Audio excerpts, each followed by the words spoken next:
손자는 적을 알고 너를 알라. 100번의 전투에서 결코 위태롭지 않을 것이라고 했습니다. 암을 치료하기 위해서는 암세포가 어떤 환경에서 잘 자라나는지를 알아야 암과의 전투에서 이길 수가 있는데요. 스트레스와 독성 물질이 외부적인 원인이고 또 유전자 변이에서 오는 암은 약 5% 이내입니다. 이 암이 오는 여러 가지 환경적 요소를 저희가 이제 하나씩 공부해 갈 텐데요.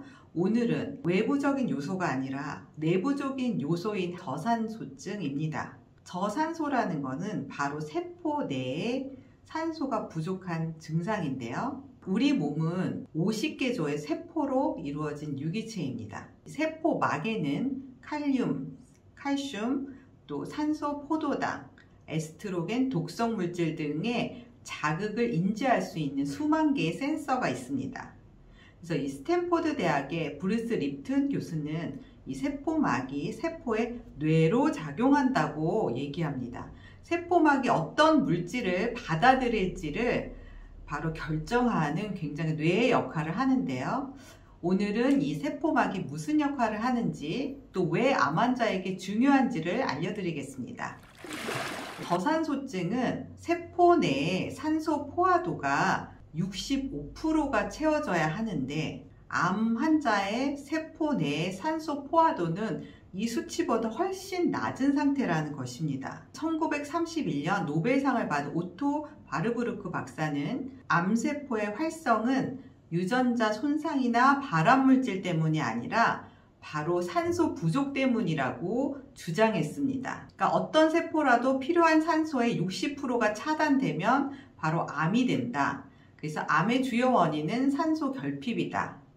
그래서 이것으로 노벨상을 받은 것인데요. 이 에너지를 만드는 정상세포는 이 미토콘드리아라는 걸 통해서 산소 호흡을 하는데 암세포는 바로 산소가 부족한 곳에서도 이 에너지를 만들 수 있다는 것입니다. 그것이 정상세포와 암세포의 가장 큰 차이인데요.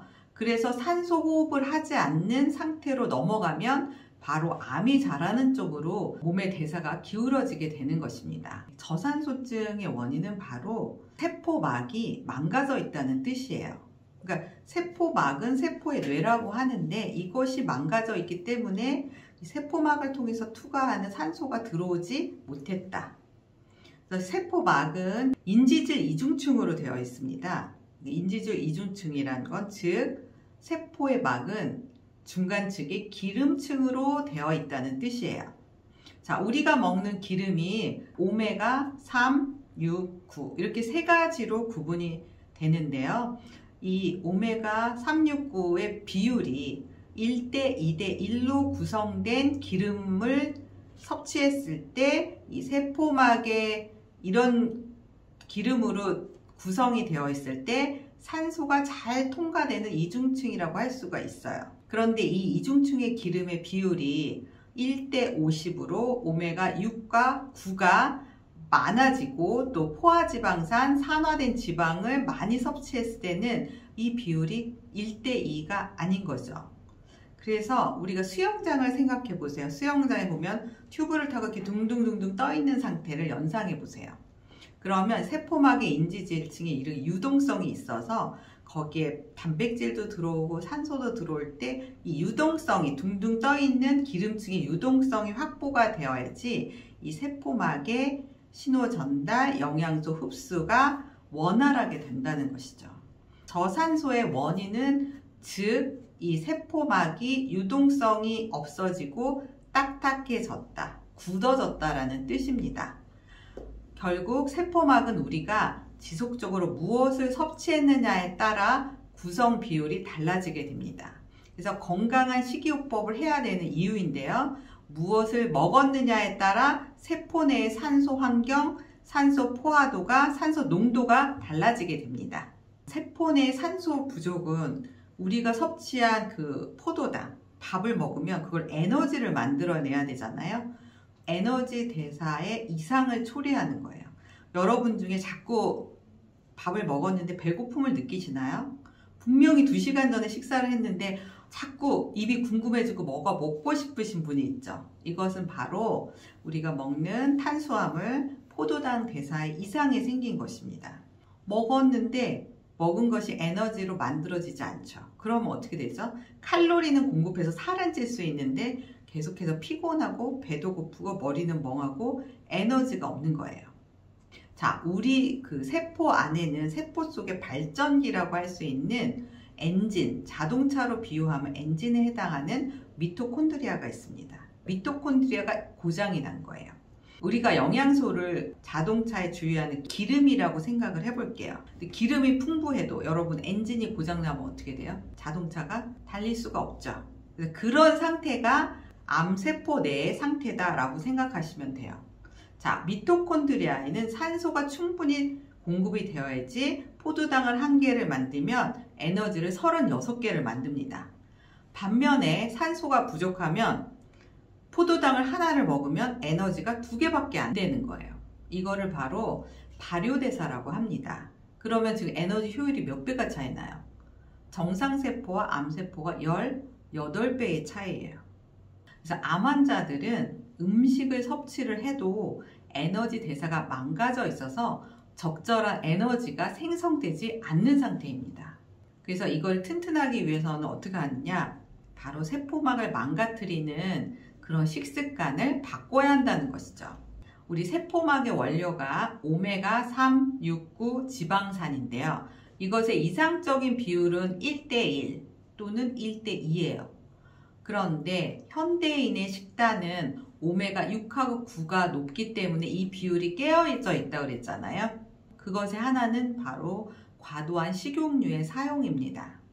우리가 마트에서 판매하는 옥수수유, 콩기름, 카놀라유 등은 체내에서 세포막의 산소 결핍을 일으키는 제1원료가 되는 거예요. 그래서 제가 암 환자의 식이습관을 가이드할 때 가장 먼저 또 제가 말씀드리는 거는 식용유 사용을 제한하라. 볶는 요리. 볶는 요리보다 더 안 좋은 것은 뭐겠어요? 튀기는 요리.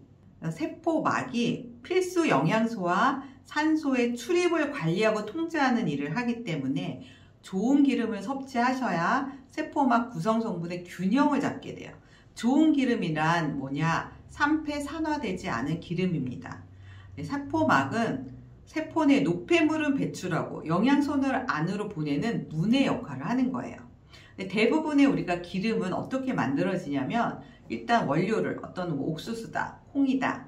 그 원료를 200도에서 볶습니다. 고온에서 볶고 용매를 통해서 표백 탈취 과정을 겪어요. 이 과정에서 여러 화학 공정을 겪기 때문에 과산화지질 트랜스 지방이 만들어지게 돼요. 제가 지금 쓰고 있는 기름은 오메가3과 6을 1:2로 맞춘 거예요. 그래서 8가지 씨앗 오메가를 볶지 않고 열을 가하지 않고 생으로 샐러드 오일처럼 섭취하는 거예요. 여러분 드시는 몽땅두셋 오일을 뿌려서 죽염으로 간을 해서 그렇게 드시는 거예요. 그래서 원료를 실온에서 압착을 해서 어떤 화학 공정도 거치지 않고 추출한 지방산으로서 세포막을 재생하는 역할을 합니다. 8가지 씨앗은 치아씨드, 햄프씨드, 블랙커민 이 3가지의 오메가3가 많은 씨앗이고요. 그 다음 달맞이꽃, 종자유, 호두유, 호박씨, 올리브유 이렇게 구성되어 있습니다. 이 기름을 하루에 7.55g을 섭취를 해서 세포 내 산소 공급을 위해서 섭취를 해주면 미토콘드리아가 정상적으로 작동하고 우리가 먹은 포도당을 미토콘드리아에서 에너지로 만들 수 있는 세포의 환경을 만들어주는 것입니다. 그래서 여러분 식용유를 끊고 기름을 바꾸면 내 몸의 세포대사가 달라지고 에너지 효율이 높아집니다. 네, 오늘 여러분 저산소증을 없애고 튼튼한 세포막을 만드는 방법에 대해서 제가 간단히 나누어 드렸는데요. 여러분이 1%의 생활습관, 식이습관을 바꾼다면 지금보다 더 건강한 에너지를 만들 수 있는 세포로 만들 수 있을 것입니다. 감사합니다, 여러분. 오늘 영상이 도움이 되셨다면 좋아요, 구독, 알림 설정 부탁드리겠습니다.